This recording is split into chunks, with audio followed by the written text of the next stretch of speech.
Ce dernier point est essentiel. Ça veut dire que les objets ont une âme, c'est-à-dire qu'ils embarquent quelque chose d'unique. C'est à la fois assez fascinant. Donc on peut espérer avec ces techniques-là que cet objet-là se génère une clé de départ. C'est toujours important d'avoir une clé au départ. Comme ça, on peut se passer de toutes ces autorités racines contrôlées par qui vous savez, etc. Donc ça, c'est quelque chose d'important. Mais il y a une contrepartie à tout ça, c'est que comme tous les objets ont une identité unique, la privacy, dont on va parler maintenant, il faut la construire autrement. Donc il y a toujours une contrepartie.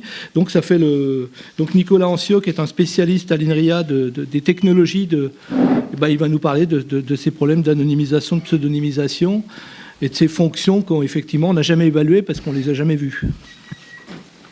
Bonjour à tous. Donc votre introduction n'est pas complètement valorisante pour le sujet. Maintenant, je vais essayer de vous montrer qu'en fait, je vais justement pas du tout parler en fait d'anonymisation et de pseudonymisation, puisque effectivement, ce sont des technologies qui sont assez peu utilisées, même si elles auraient un intérêt évident, notamment pour le législateur. Maintenant, là, c'est pas du tout de cette manière-là qu'on cherche à adresser les problématiques de privacy, en tout cas pas dans nos travaux. Donc les travaux dont je vais vous parler, sont ceux qu'on mène dans l'équipe Smith à l'INRIA. Donc c'est un projet qui s'intitule Secured and Mobile Information System. Il y a une équipe commune à l'INRIA, à l'Université de Versailles, Saint-Quentin-en-Yvelines et le CNRS. Et où donc on a une culture gestion de données, Core Database System, et où on s'intéresse notamment à la gestion de données personnelles en environnement distribué. Donc, pour mettre le focus sur les villes intelligentes, qu'est-ce qu'une ville intelligente du point de vue de la gestion de données ? C'est une ville dans laquelle les procédés vont être numérisés, donc procédés mécaniques, procédés papier, interaction avec les systèmes de transport, avec les applications. Donc ça veut dire une génération massive de données, et ces données sont sur la ville, sur son activité et aussi sur ses citoyens. Donc ce sont des données personnelles. Ces données-là supportent de nouveaux services qui vont être à la base de l'intelligence de la ville. Et principalement, du point de vue de la gestion de données, on va s'intéresser au croisement entre des données publiques, donc qui peuvent être mises à disposition par la ville en open data, avec des données personnelles qui sont soit produites volontairement par les individus pour contribuer à l'open data, soit captées par des objets connectés, ou de façon transparente par des applications d'automesure ou des capteurs. Donc la question à laquelle je vais essayer de répondre rapidement, c'est comment concilier cette génération massive de données qui nécessite une contribution de la part des individus avec des problématiques de respect de la vie privée. Donc, première solution possible, comment gérer toutes ces données-là ? Prenons simplement le modèle du web actuel et transposons-le pour la ville intelligente. Alors, qu'est-ce que ça donnerait ? Donc, sur le petit schéma, je montre en bleu le flux de données dans le modèle du web actuel, comment c'est organisé. L'individu interagit avec des applications, au travers desquelles il produit des données, donc soit des données qu'il produit directement, soit des données issues d'interactions, qui nourrissent des silos de données. Donc, chaque application est attachée à un silo de données qui en concentre la production. Certains silos sont fermés, comme celui de gauche, par exemple le silo d'une banque, ou certains silos fermés, et d'autres silos ont un modèle d'affaires qui les contraint, ou enfin qui les amène à valoriser les données, donc à avoir en fait des vrais clients qui sont tout en haut de la figure et qui vont utiliser les données qu'on va ainsi valoriser. Donc ce modèle, s'il était transposé pour la ville intelligente, poserait 3 problèmes fondamentaux. Premier problème de ce modèle, c'est qu'il est basé sur la délégation. Donc l'individu génère les données et il en délègue la gestion à une entité externe, à un silo. Ça pose naturellement un problème de vie privée. Donc pourquoi la délégation pose ce problème ? Parce que l'individu déjà n'a pas une vue transverse de l'ensemble de ces données. Il va avoir une vue par silo, il n'a pas une vue intégrale de toutes les données, il ne peut pas changer d'application à volo au risque de perdre ses données.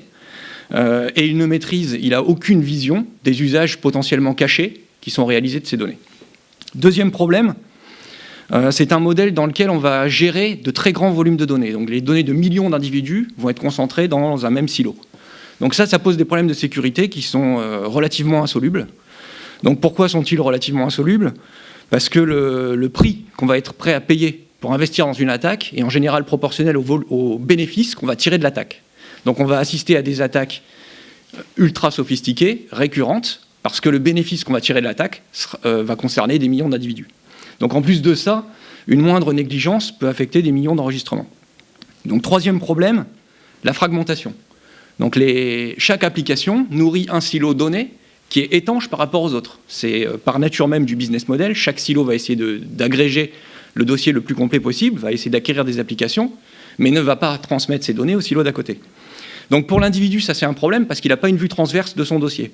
C'est aussi un problème au niveau des usages, parce qu'il y a énormément d'usages pour lesquels on va avoir besoin de croiser les données, notamment au niveau de la ville intelligente. Donc on va vouloir croiser des données de santé avec des données d'exposition au bruit, à la pollution, etc., qui vont être par nature stockées dans des silos séparés.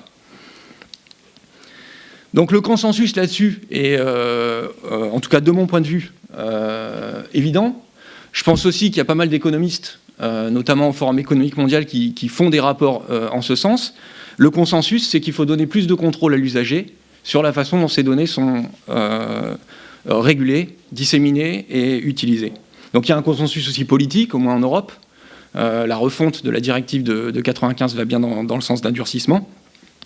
Donc maintenant, comment faire une solution qui est affichée juste en jaune en dessous, une solution qui apparaît actuellement, c'est une solution qui a pour l'instant plusieurs noms, cloud personnel, web personnel, PIMS, etc.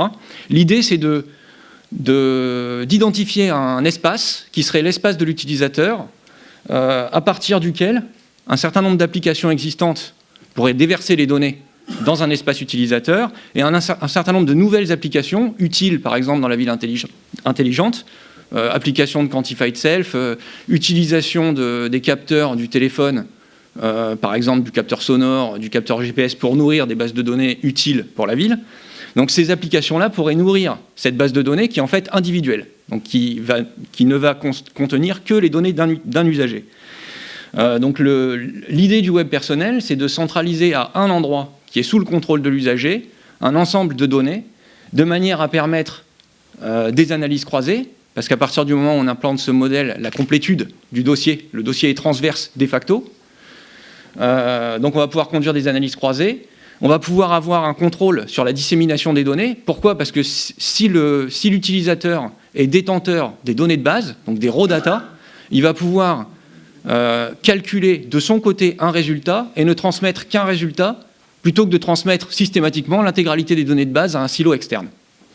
Donc il a une vision beaucoup plus fine et beaucoup plus intelligente de l'information, et non pas des données brutes, qui va consentir à externaliser. Enfin, il y a de nombreux calculs distribués sur la population que beaucoup d'organismes souhaitent conduire, que ce soit des organismes de santé, des organismes sociaux, etc., qui nécessitent d'avoir accès aux données. Or, ces organismes n'ont jamais accès aux silos qui sont en haut. Si l'usager était détenteur de son patrimoine numérique, il pourrait, en consentement, donner accès et accepter de contribuer à un certain nombre de calculs globaux sur le mode participatif qui permettrait de prendre des décisions plus avisées parce qu'on va croiser telle et telle information d'un certain nombre d'individus. Donc la question qui reste, c'est en fait, en tout cas de mon point de vue, présenté comme ça devrait déjà exister. Comment ça se fait que ça n'existe pas? Probablement un problème de business model, probablement qu'il n'y a pas les incitations suffisantes pour lancer les industriels vers un modèle de ce type-là. Donc la première question qu'on doit se poser, c'est quelles incitations? Donc c'est pas une question informatique, c'est une question transverse qui va intéresser des économistes, qui va intéresser probablement des industriels, en tout cas des startups qui veulent faire émerger un nouveau modèle, qui peut intéresser des juristes, parce que dans ce modèle-là, la propriété n'est plus du tout la même, et les lois seraient certainement très différentes si on était dans ce modèle-là. Et puis deuxième question sur laquelle je vais plus me focaliser, parce que malheureusement, c'est plus mes compétences, quelle solution technique si on voulait implémenter ce modèle-là? Donc juste un slide sur les incitations qu'on peut créer si jamais ce modèle, donc quels sont les genres de business models, les genres d'incitations qu'on pourrait créer pour motiver l'écosystème à investir dans ce modèle. Donc première incitation, elle est basée sur l'empowerment et la valorisation des données. Si l'individu détient ces données, il a le pouvoir dessus, il peut en faire des choses. Prenons le cas tout bête dont parlait l'économiste normalien de la session précédente, la monétisation. Donc si on voulait convaincre les gens d'utiliser ce système, on pourrait leur dire vous allez gagner de l'argent avec. Il y a des entreprises qui sont lancées sur ce credo. Donc typiquement, actuellement, les données personnelles elles sont externes, elles sont valorisées par des acteurs et elles échappent complètement à l'individu. En retour de cette valorisation, lui, il a des services qui sont quasi gratuits, genre Gmail. Donc l'idée, ce serait de dire on va essayer de rétablir une symétrie un peu plus équitable entre le producteur de données et l'exploitation qui est faite de ces données. On pourrait décider de mettre en place des portails. Donc c'est ce que fait la société YesProfile, qui est une petite start-up avec laquelle on collabore, qui propose des solutions de location de données. Donc l'usager pourrait décider de louer ses données à une marque.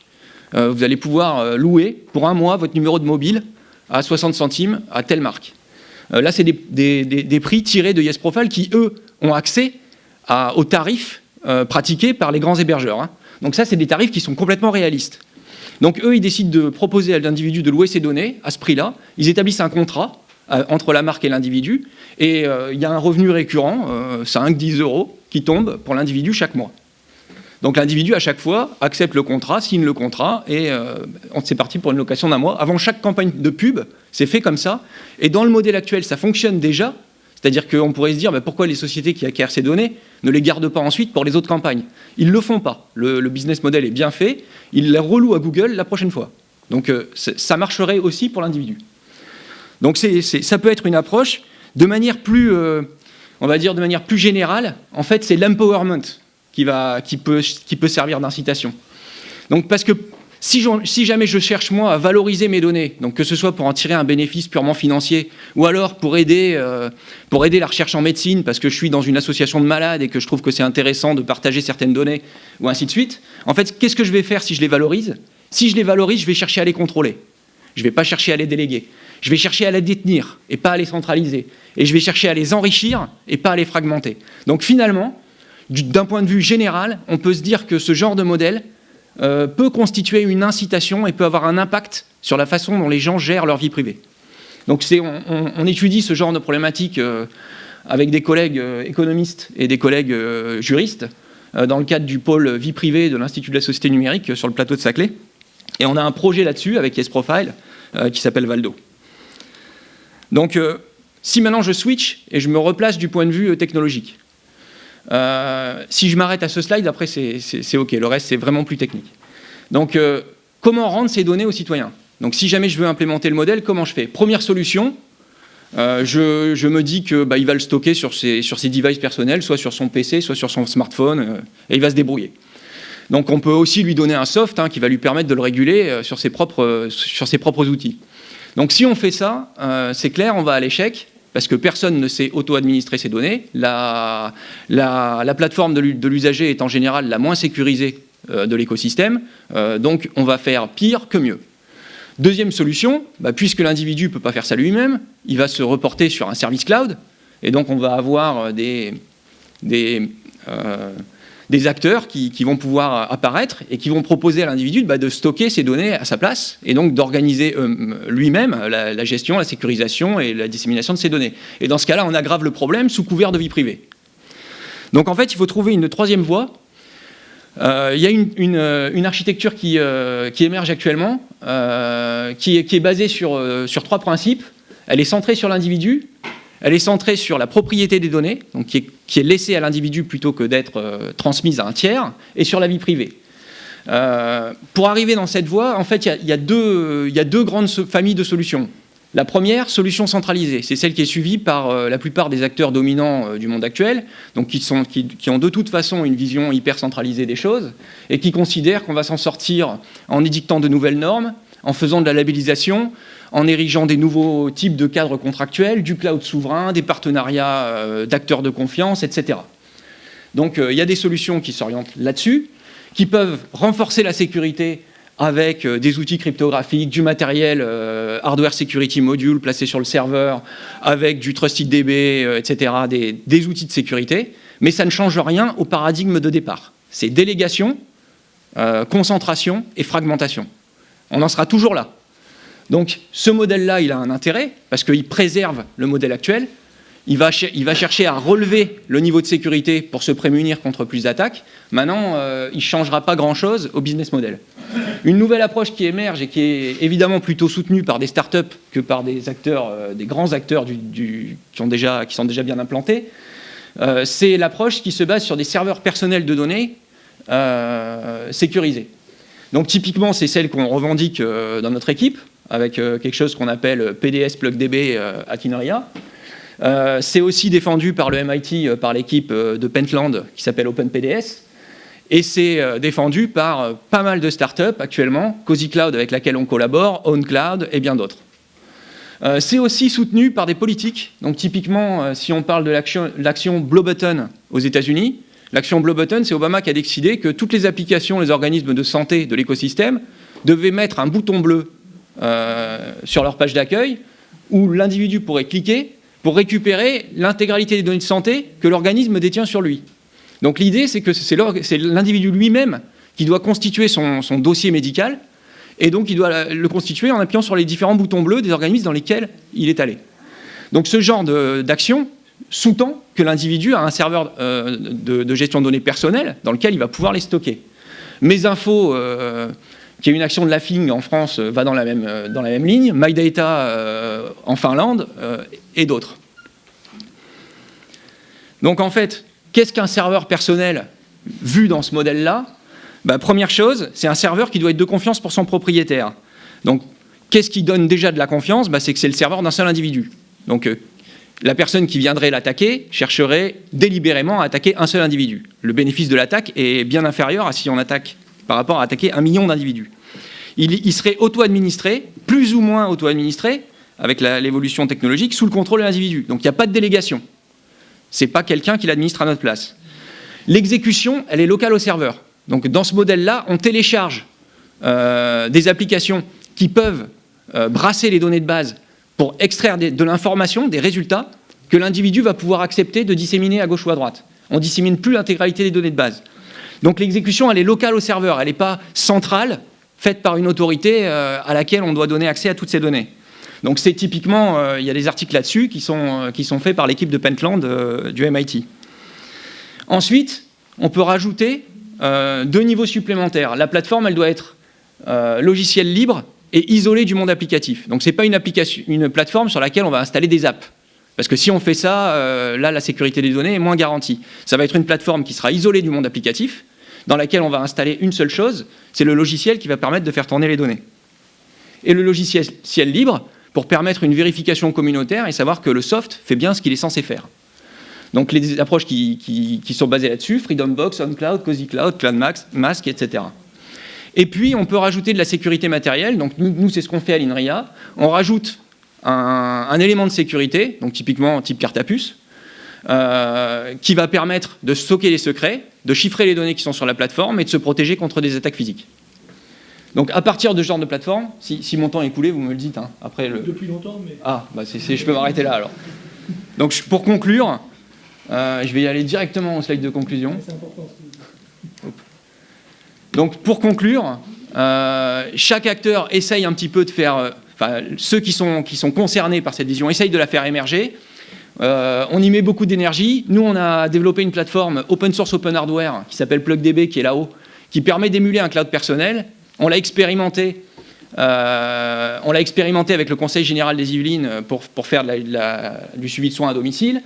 On la diffuse aussi par l'enseignement, donc à l'INSA Bourges, à l'ENSIE, à l'Université de Versailles. On a des projets étudiants où ils doivent programmer là-dessus, nous faire des Dropbox, par exemple des applications Dropbox Privacy by Design grâce au code embarqué. Et puis on collabore dans le pôle vie privée avec d'autres personnes, d'autres mondes, typiquement qui sont des juristes ou des économistes, qui vont expérimenter cette plateforme avec leur propre protocole pour voir quelle est la perception, est-ce que c'est différent, et qui font leurs propres analyses dessus. Et puis au sein du CityLab de l'INRIA, qui est un regroupement d'équipes INRIA qui s'intéressent au Smart City, on cherche aussi à essayer de transposer un certain nombre de principes de respect de la vie privée, notamment en lien avec les applications de Smart Sensing sur les smartphones. Merci.